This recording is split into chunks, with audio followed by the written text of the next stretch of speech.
फेमिस online सिस्टमबाट पुनः श्रम स्वीकृति लिने तरिका। सबैभन्दा पहिला वैदेशिक रोजगार विभागको वेबसाइट dofe.gov.np मा गएर अनलाइन श्रम स्वीकृति FEIMS लेखिएको बटनमा थिच्नुहोस् अथवा feIMS.dofe.gov.np सिधै ब्राउज गर्नुहोस्। त्यसपछि यस्तो डिस्प्ले देखिन्छ। वैदेशिक रोजगारीमा गएका वा जान चाहने व्यक्तिका लागि मात्र लेखिएको ठाउँमा लगइन लेखिएको बटनमा थिच्नुहोस्। श्रम स्वीकृतिको प्रक्रिया अघि बढाउनका लागि आफ्नो पछिल्लो राहदानी नम्बर राख्नुहोस्। पुरानो राहदानी नम्बरबाट यसअघि श्रम स्वीकृति लिनुभएको थियो तर अहिले नयाँ राहदानी बनाउनु भएको छ भने नयाँ बनाएको राहदानी नम्बर नै राख्नुहोस्। राहदानी नम्बर राखेपछि यदि तपाईले फेमिस सिस्टममा पहिला नै दर्ता गर्नु भएको छ भने सिस्टमले तपाईको राहदानी नम्बर यसरी देखाउँछ। त्यसपछि आफ्नो पासवर्ड राख्नुहोस् र पुनः श्रम स्वीकृतिको प्रक्रिया अघि बढाउनुहोस्। यदि यसअघि राखेको पासवर्ड बिर्सनु भएको छ भने फरगट पासवर्ड लेखिएको ठाउँमा क्लिक गरी सिस्टमले तोके अनुसारको प्रक्रिया गरेर नयाँ पासवर्ड लिनुहोस्। यदि फेमिस सिस्टममा दर्ता नै हुनुभएको छैन भने पुनः श्रम स्वीकृति लिनका लागि पहिला आवश्यक प्रक्रिया गरेर सिस्टममा दर्ता हुनुहोस्। फेमिस सिस्टममा दर्ता हुने थप जानकारी आवश्यक भएमा फेमिस सिस्टममा दर्ता हुने प्रक्रिया समेटेर तयार पारिएको जानकारीमूलक र आफ्नो पासवर्ड राखेपछि यस्तो डिस्प्ले देखिन्छ। अब श्रम स्वीकृतिका लागि आवेदन लेखिएको बटनमा थिच्नुहोस्। यसअघि श्रम स्वीकृति लिँदा नै तपाईले सबै विवरणहरू भरिसकेको हुनाले नयाँ श्रम स्वीकृति लिनका लागि जस्तो सम्पूर्ण विवरणहरू भर्न पर्दैन। श्रम स्वीकृति लिएको विवरणको आधारमा नै पुनः श्रम स्वीकृति पाइने हो। तर यदि यसअघि विवरण भर्नु भएको छैन भने सिस्टममा सबै विवरणहरू भर्न पर्छ। यसअघिको विवरणमा केही कुरा छुटेको वा थप्न परेमा भने एडिट प्रोफाइल लेखिएको बटनमा क्लिक गरी विवरणहरू थप्न र परिवर्तन गर्न सकिन्छ।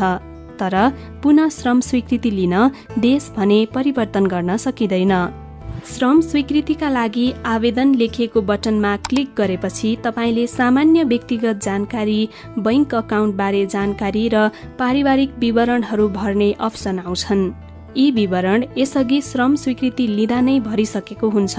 तर यदि यसअघि फेमिस सिस्टममा दर्ता नै हुनुभएको छैन र विवरण पनि भर्नु भएको छैन भने आवश्यक विवरण भर्नुहोस्।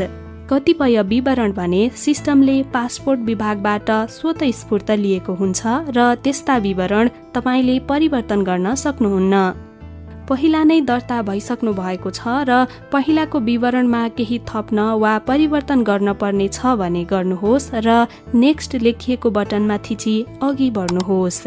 अब श्रम स्वीकृति वा श्रम स्वीकृति नवीकरण लेखिएको ठाउँमा क्लिक गर्नुहोस्।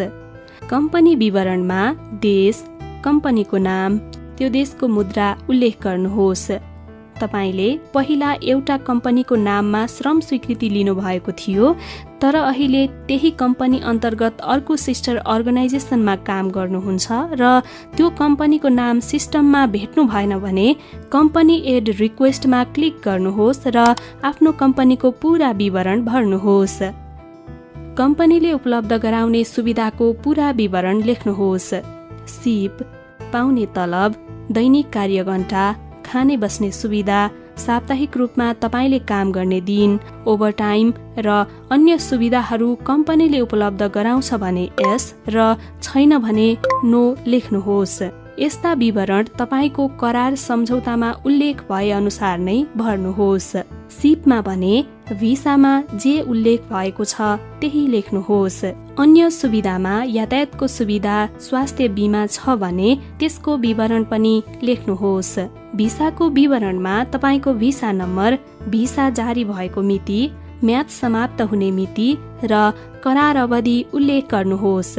यी विवरण राख्दा एकदमै ध्यान दिनुहोस्। यी विवरण गलत भएमा तपाईको आवेदन अस्वीकृत हुन्छ र दोहोरो झन्झटमा परिन्छ। आवश्यक कागजातहरू अपलोड गर्नुहोस्। राहदानी, भिसा र करार सम्झौताको स्क्यान कपी अपलोड गर्नुहोस्। दूतावासले लेखेको चिठी, पुरानो करार सम्झौता पत्र, अराइभल र डिपार्चर स्ट्याम्प पनि अपलोड गर्नुहोस्।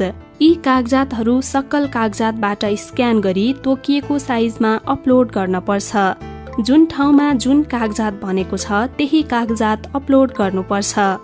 फाइल यताउता अपलोड भएमा आवेदन स्वीकृत नहुन पनि सक्छ। फाइल जेपीईजी, पीएनजी वा पीडीएफ फर्म्याटमा हुनुपर्छ। फाइलको साइज 5 MB भन्दा कम हुनुपर्छ। आवश्यक कागजातहरूको बारेमा कुनै दुविधा भएमा वा थप जानकारी चाहिएमा वैदेशिक रोजगार कार्यालय काठमाडौँ वा श्रम तथा रोजगार कार्यालयहरूमा सम्पर्क गर्नुहोस्। कार्यालयमा कागजातको बारेमा बुझेर प्रक्रिया अघि बढाउँदा तपाईलाई सहज हुन्छ। यी कागजात अपलोड गरेपछि नेक्स्ट लेखिएको बटनमा थिची अघि बढ्नुहोस्। कल्याणकारी कोषमा रकम बुझाउनुहोस् र बिमा गर्नुहोस्। बिमा र कल्याणकारी कोषमा रकम अनलाइनबाटै तिर्न सकिन्छ। वैदेशिक रोजगार विभागले बिमा र कल्याणकारी कोषमा रकम अनलाइनबाटै तिर्ने व्यवस्था गर्नका लागि विभिन्न अनलाइन सेवा प्रदायकहरूसँग सम्झौता गरेको छ। वैदेशिक रोजगार विभागले सम्झौता गरेका अनलाइन सेवा प्रदायकहरूको बारेमा जानकारी सिस्टमबाटै पनि लिन सकिन्छ। कल्याणकारी कोषमा रकम बुझाएर बिमा गरेपछि सिस्टममा यस्तो नीलो टिक लाग्छ र यस्तो डिस्प्ले देखिन्छ। यो प्रक्रिया पूरा भएपछि मात्र श्रम स्वीकृतिको थप प्रक्रिया अघि बढ्छ। अब प्रिभ्यूमा क्लिक गरी आफूले भरेका विवरणहरू जाँच गर्नुहोस्। तपाईले भरेका विवरणको आधारमा नै पुनः श्रम स्वीकृति पाइने भएकाले आवेदन सबमिट गर्नु अघि कुनै विवरण गलत भएमा सच्याएर मात्र अघि बढ्नुहोस्। कन्फर्म बटनमा जानुहोस्। पुनः श्रम स्वीकृति अनलाइनबाट मात्र लिन सकिन्छ, तर यदि यसअघि श्रम स्वीकृति लिँदा बायोमेट्रिक गर्नुभएको छैन भने पुनः श्रम स्वीकृति लिन वैदेशिक रोजगार कार्यालय काठमाडौँ वा श्रम तथा रोजगार कार्यालयमा बायोमेट्रिकका लागि उपस्थित हुनुपर्छ। अब श्रम स्वीकृतिका लागि आफूलाई अनुकूल पर्ने श्रम तथा रोजगार कार्यालय र टोकन मिति छनौट गर्नुहोस्। अनलाइनबाट आवेदन दिने भए पनि जसले पहिला आवेदन दियो पालो उसकै पहिला आउँछ। श्रम स्वीकृतिका लागि उपलब्ध टोकन मितिमा क्लिक गरेपछि सो घोषणामा पनि क्लिक गर्नुहोस्। यति प्रक्रिया गरेर आवेदन बुझाएपछि तपाईको आवेदन पेश भएको जानकारी आउँछ र सिस्टममा तपाईको पुनः श्रम स्वीकृतिको आवेदन सबमिटेड भनेर देखाउँछ। यदि कुनै कागजात वा प्रक्रिया नमिलेर तपाईको श्रम स्वीकृति अस्वीकृत भएमा सिस्टममा रिजेक्टेड देखाउँछ। के कारणले आवेदन अस्वीकृत भएको हो भन्ने कारण पनि लेखिएको हुन्छ। आवेदन अस्वीकृत हुनुको कारण राम्रोसँग पढी थप प्रक्रिया पूरा गरेर मात्र पुनः आवेदन सबमिट गर्नुहोस्। श्रम स्वीकृति प्राप्त भएपछि अनलाइन सिस्टममा एप्रुभड देखाउँछ। इमेल वा एसएमएस मार्फत पनि श्रम स्वीकृति भएको जानकारी प्राप्त हुन्छ। सिस्टममा एप्रुभड देखाएपछि प्रिन्ट स्टिकर लेखिएको अप्सनमा गई श्रम स्टिकर प्रिन्ट गर्न सकिन्छ।